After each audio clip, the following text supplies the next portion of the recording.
Apa yang terjadi ketika sinema berhenti menjadi sebuah narasi dan mulai menjadi sebuah doa?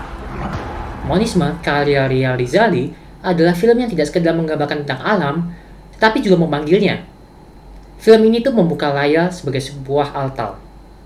Perkenalkan, nama aku Louis, dan di video ini aku akan menjelaskan tentang monisme, sinema sebagai ritual alamiah. Dalam teorinya, S. Bentate menjelaskan bahwa film dan agama memiliki kesamaan esensial. Keduanya menciptakan ruang sakral, yaitu waktu dan tempat yang terpisah dari keseharian yang memungkinkan pengalaman spiritual. Film bukan sekedar tontonan, tapi sebuah pengalaman yang dirasakan lewat tubuh, suara, dan cahaya.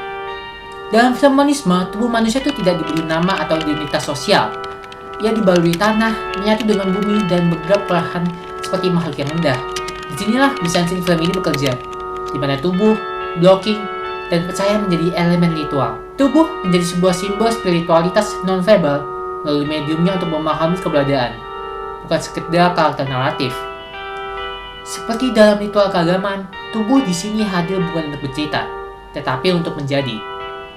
Dalam 3 lapis cerita, pertama ilmiah, kedua ekonomi, ketiga spiritual, Merapi tidak pernah menjadi latar yang pasif. Ia adalah karakter utama dalam film ini.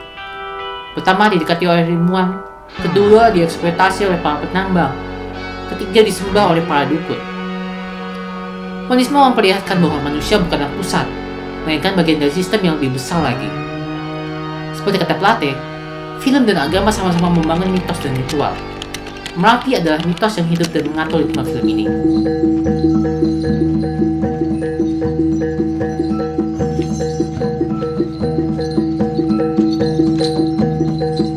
Bali, kowe bocah iki tinggal. Ngerti?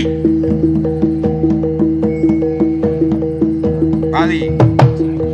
Bocah iki tinggal. Ngerti lo?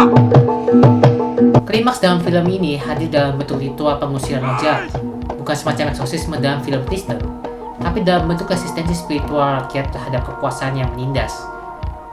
Lampu merah, kirai bergetar, dan soal mantra memperkuat kesan bahwa sinema sedang berubah menjadi sebuah ruang ibadah. Plate menyebut bahwa editing suara dan cahaya dalam film bekerja layaknya dupa dan nyanyian suci dalam agama. Ini bukan tentang representasi agama, tetapi pengalaman spiritual yang dirancang lewat mise-en-scene. Transisi antara ketiga segmen bukan sekedar memakai fade in atau fade out, cut biasa, atau teknik editing pada umumnya, tetapi merupakan aksi teatrikal. Ada tirai, asap, tubuh yang menari dalam kabut. Ini semua itu adalah ritual visual yang menandakan bahwa film ini tuh sedang beribadah. Dalam pendekatan Plate, monisme itu tidak mengafirmasi agama tertentu. Ia menciptakan spiritualitas baru lewat bentuk, suara, dan tubuh. Di film ini, sinema sebagai sebuah kepercayaan, bukan sebagai sebuah penjelasan. Semua infrastruktur yang kita punya hari ini, bangunan dan teknologi kan hasil pengadukan dari inti bumi. Manusia itu sama seperti cacing. Versi lebih besar dan sedikit kompleks saja. Cacing yang memiliki moral. Cacing mungkin lebih bermoral dari manusia. Cacing mungkin lebih bermoral daripada manusia, kata karakter di film ini. Ia menegaskan, manusia dan cacing hidup dari Merapi. Bedanya, cacing tidak menghancurkan. Di sinilah konsep monisme muncul secara filosofis. Tidak ada pemisahan mutlak antara manusia dan alam. Semua adalah satu. Menurut aku pribadi ya, film monisme itu adalah sebuah pengalaman sinematik yang sakral. Bukan karena berbicara tentang Tuhan Yesus atau Tuhan yang lainnya. Mungkin film ini ketika kamu nonton kamu merasa bosan, tidak tahu arah cerita ini mau dibawa kemana. Tapi justru itu yang membuat kita merasa kecil, menyatu, dan hening. Menurutku, film ini tuh bukan sebuah dogma, tapi itu sebuah doa dalam bentuk visual.